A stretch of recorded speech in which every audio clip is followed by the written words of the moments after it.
This is a quick update from ASCO 2025 in Chicago. There is a major trend I am seeing across all the oncology presentations here, and that is pharma buyers are becoming more budget conscious. They want to see a strong return on investment and a clear payer-aligned value proposition. Let me explain. So oncology has traditionally been a bit of a moonshot area where pharma companies could get away with investing in very expensive R&D with long timelines and lengthy development processes because there was a sense of scientific novelty and differentiation.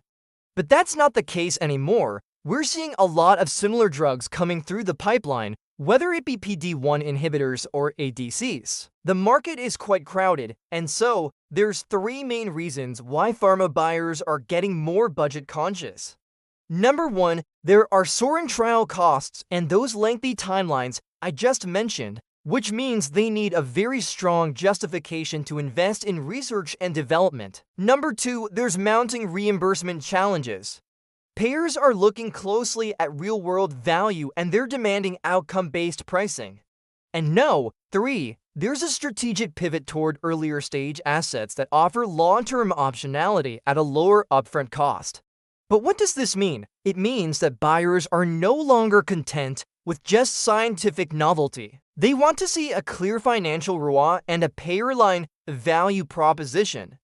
That said, there are still some areas within oncology that are more budget-conscious than others.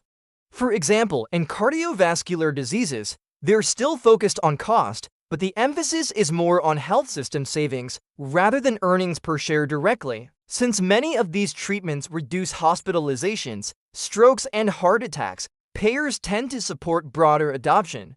So the buyers here are less focused on EPS and more focused on health economics. They're willing to tolerate a longer-term ROI. In rare diseases, despite the very high per-patient drug prices, pharma companies are often able to take advantage of orphan drug incentives such as tax breaks, market exclusivity, and fast-track reviews. So pharma buyers are still very much interested in rare diseases, but they're becoming more selective and they often demand a clear reimbursement path, strong regulatory relationships, and a faster time to revenue. Of course, EPS impact is still relevant, but the relative scarcity of competition in rare diseases can offset some of that budget sensitivity. In neurology, for example, Alzheimer's and MS, buyer sentiment is quite cautious given the high failure rates in Phase 2 and Phase 3, immense trial costs, and long timelines, and uncertain payer adoption due to limited real-world efficacy.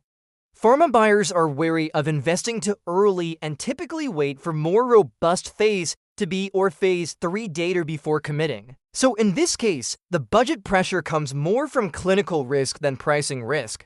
In infectious diseases, for example, antimicrobial resistance, or AMR, programs face limited commercial value under traditional models. Despite the high unmet public health need, most pharma buyers steer clear unless these programs are supported by government grants, public-private partnerships, or push-and-pull incentive schemes. In this case, budget consciousness is extreme.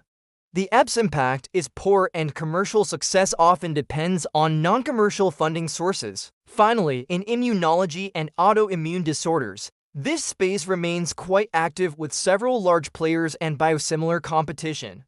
Buyers here care about market access strategy, manufacturing scalability, and real-world effectiveness compared to existing therapies. While EPS concerns do exist, this area still offers volume-based revenue growth that helps offset some of the pricing sensitivity. In conclusion, oncology is undergoing a major transition from being a premium moonshot field to a more performance-accountable and budget-watched domain. Compared to other indications, cardio offers systemic cost savings. Rare diseases maintain their premium pricing with less pushback.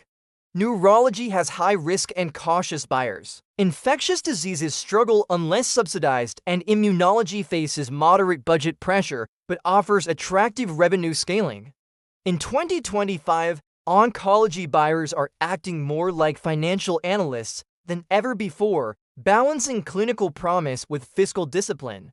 Thanks for listening. and make sure to stay tuned for more updates from ASCO 2025.